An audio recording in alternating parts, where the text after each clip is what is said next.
Topic hepatitis के बारे में। Hepatitis refers to an inflammatory condition of the liver. Hepatitis क्या है? Inflammatory condition of the liver है।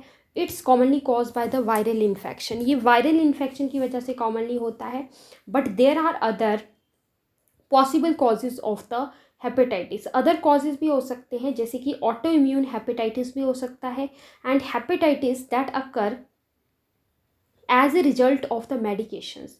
मतलब कुछ मेडिकेशंस की वजह से, ड्रग्स की वजह से, टॉक्सिन्स या फिर अल्कोहल की वजह से भी ये हो सकता है। Some people have no symptoms whereas others develop yellow discoloration of the skin.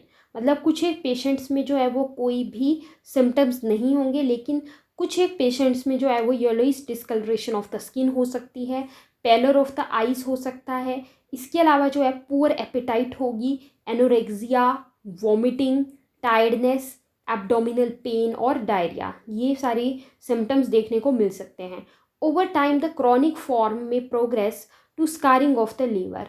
मतलब अगर बहुत ज़्यादा लंबा टाइम हो चुका है तो क्या होगा कि धीरे धीरे जो है डिजीज़ आपकी प्रोग्रेशन की तरफ जाएगी और स्कारिंग ऑफ द लीवर हो सकता है, लीवर फेलियर हो सकता है और इवन लीवर कैंसर भी हो सकता है।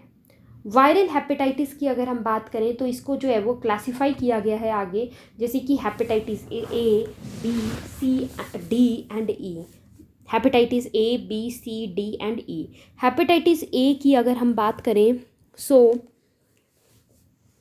Hepatitis A is always an acute short term disease. याद रखना, हेपेटाइटिस ए हमेशा ही एक्यूट होता है और शॉर्ट टर्म डिजीज़ होती है। वाइल जो हेपेटाइटिस बी, सी और डी है, they are most likely to become ongoing and chronic. मतलब बाकी जो हमने देखा बी, सी, डी, ये हमारे पास क्रॉनिक हो सकते हैं, और हेपेटाइटिस ई की अगर हम बात करें तो ये जो है यूजुअली एक्यूट होता है, but can be particularly dangerous in pregnant women. Pregnant women में काफ़ी ज़्यादा डेंजरस ये हो सकता है। नेक्स्ट बात करते हैं हेपेटाइटिस ए की, तो ये जो है होता है हेपेटाइटिस ए वायरस के द्वारा। This type of hepatitis is most commonly transmitted by consuming food और water contaminated by the faecal matter from a person infected with the hepatitis A. मतलब कि ये होता कैसे है? मतलब अगर हम जो है कंटेमिनेटेड फूड और वाटर अगर ले रहे हैं, right, which is contaminated from a person infected with the hepatitis ए, तो उसकी वजह से हो सकता है। हेपेटाइटिस बी जो है वो कैसे ट्रांसमिट होता है? By the contact with the infectious body fluids. Infectious body fluids के कांटेक्ट में आने की वजह से, सच एज ब्लड हो गया, विजाइनल सिक्रेशंस हो गई, सीमन हो गया, right, semen containing the hepatitis B virus, injection drug use, having sex with an infected partner और sharing razors with an infected person increase the risk of getting hepatitis B. Next आता है hepatitis C.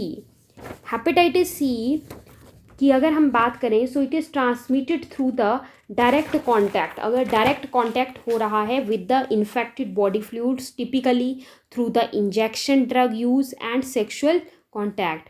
Hepatitis D is a serious liver disease caused by the hepatitis D virus.